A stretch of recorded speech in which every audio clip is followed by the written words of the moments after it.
So moving from big data to smart data is really based on the premise that we need to move away from the technological aspects of smartness, but focus on how we can be smart about the ways we apply technology. And all in 15 minutes should be easy enough, because I think this is a language that most of us are quite used to. So hopefully I won't come across too many people against this premise. But by the way, is this a smart screen? No, it's not. Talking about things that are least innovative, I think is a really exciting, actually, place to start when trying to engage the smart city discourse. To look at the things that aren't shifting, things that aren't quite moving as the way we expect them to, right? So this is something that, I mean, obviously all of us have our own ideas of things that are important in particular urban spaces. And importance, I think, is linked to a desire to not change as well, perhaps, right? You'd like the things that are important to you to not change or to remain the way that you feel they should be. But in terms of innovation, we're always constantly looking for change. And to me, the biggest aspect about cities that doesn't quite change is the way the cities are built, right? So if you look at skyscrapers back in the 1950s, the 1920s, and compare how they're actually constructed to skyscrapers that are built today, right? Times Square, the really jazzy new skyscrapers.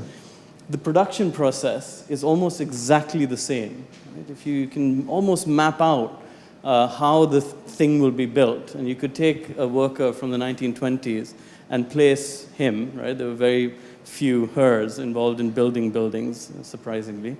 These processes are almost exactly the same. So very little is actually changing in the terms of how we understand, how we build the built environment. And why is that, right? Excuse the source, it's from McKinsey. It's not really a source I like very much. But what we can see from these types of global sorts of rankings is that construction is all the way down with agriculture and hunting in the way it uses data, in terms of its processes, in terms of its asset stock, in terms of understanding labor relations that are involved in the sector. But importantly also, what this graph doesn't look at is the types of data that David was talking about, right? Locally owned data that tells us about how people want their own built environment to be. Construction industry is completely blind to this type of data. And so we get these processes and systems that are almost ossified in time, right? And this is one example that I found where you could look at sort of labor productivity, right? Whereas generally in the economy, things are going up. If you look at how productive the construction industry is, you get a very divergent kind of a view of this. And why is that? Right? There's particular aspects around how the construction sector views data, particularly local data, but also what we need to be quite cognizant of is that everything around the need to be smart is somehow devolved from or distanced from the need to be democratic. And this is, the often used quote now where smartness can't really be more technocratic than democratic. But it has particular meanings for southern urbanism, where smartness also needs to take into account of the informal economy, right? Informal ways of living, informal ways of building, informal ways of working, in order to be more inclusive than exclusive, right? And to me, this point is quite critical here, because in our desire to be democratic, we almost tend to forget why it is we want to be democratic, because that democracy somehow, or that function of democracy ends with our own rights. And we forget about the communal rights or the community's rights, or indeed rights of people that may infringe on your own rights to the city, where you kind of have to have a compromise to live in close proximity with others. And so I thought I'd speak a little bit today reflecting on a project that I've just started off on. So in many ways, we're on a similar journey as your group here. But I think there's some really interesting things that we're focusing on. And already I tweaked my presentation a little bit because we're thinking around the same questions in a way that I think is quite meaningful, actually, and very powerful, that two very different takes on a similar set of issues are approaching some form of coming together. The way we've set this up is a very direct partnership between researchers and city or certainly urban practitioners. And our entry point is the municipality and the smart city sort of setups, which in India they call the special purpose vehicles, that are in some way entrusted to deliver the smart city mission. And so we've set up teams in each city where the city themselves is sort of contributing people to our program. So we have these core city groups that will engage over the 3 years and hopefully build levels of trust, not just between research and the practice community, but within the practice community as well. These are some very deep silos that we've surfaced very quickly, where the practitioners aren't quite speaking to one another in ways that we would expect. And of course, all of the stuff around co-production, co-learning, and self-discovery is quite central to many of these aspects, not just because as methods, but as routes to the answers that hopefully will drive some of our thinking around smartness. As I was mentioning, so this is the kind of space that we are operating in, and Igor does this really beautifully in his work. So you're in for a treat tomorrow when you hear him speak more articulately about the relationships between technology and institutions. Certainly, our entry point is the messy space that links technological innovation and institutional innovations. And in particular, what we are interested in is locating that messiness in a political reality at a particular point in time in India's political history.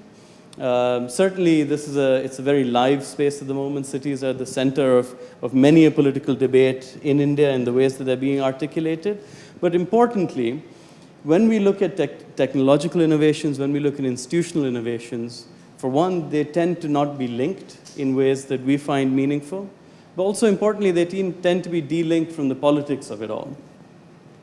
So I won't bore you with our specific project activities, because I want to get to some of the main points, is to say that messiness that I was talking about is, first and foremost, very gendered. It's very racialized.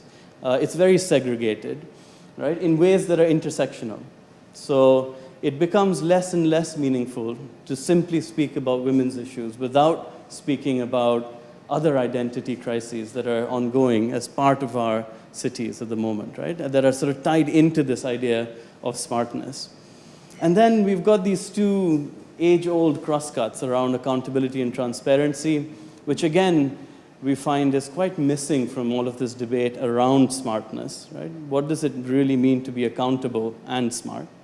And the quality of service provision. Again, that's kind of the root of a lot of our inquiry into this, and goes back to my point on land and sort of extended to services, right? All of this is really about a type of urban living that we aspire to, and so services are quite central to that. How long do I have? Just a few, 5 minutes, there we go. So here's some of the our preliminary sorts of findings, and I threw this in there, Iona, because you picked up on this as well, right? The differences between how cities are articulating pan-city developments as opposed to area-based development. And these are the 4 cities that we're working with in terms of north-central India, in Madhya Pradesh, and then in Kerala. We're working with Kochi and Thiruvananthapuram. And the key point here that I want to talk about is the point that Iona made, right? The different articulations of pan-city versus area-based. And there's quite a significant divergence. And I'm not certain that it's simply based on size, or even a looser idea of smallness or largeness or metrocity is that word. It's much deeper than that, right? So we all know that the size of the bubbles is the amount that each of the cities proposed they would spend on these particular budget headings. So at one level, we often argue that, oh, it was just the private consultant that really wrote this stuff, right? They just came up with something that would look nice. And at face value, yes, the private sector consultants have had a really significant and indeed near permanent impact on how the smart city mission in India is moving forward.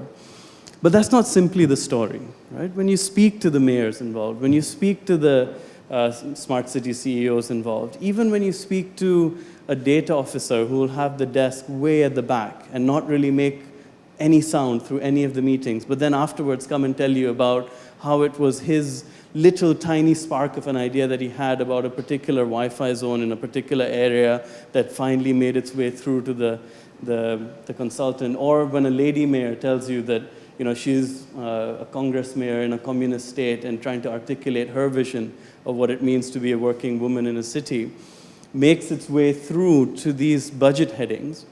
It's quite an interesting and largely, actually almost completely undocumented space. And so this is a point that I'd really like to stress. Those of us that are working on smart cities in India should really document this, right? I think we were having a conversation earlier in the lunch break that these initial proposals are very likely to be binned very soon, because we are in this hyperactive space where these are going to be evaluated, they're going to be audited. This was a core campaign promise for the Prime Minister on smart cities.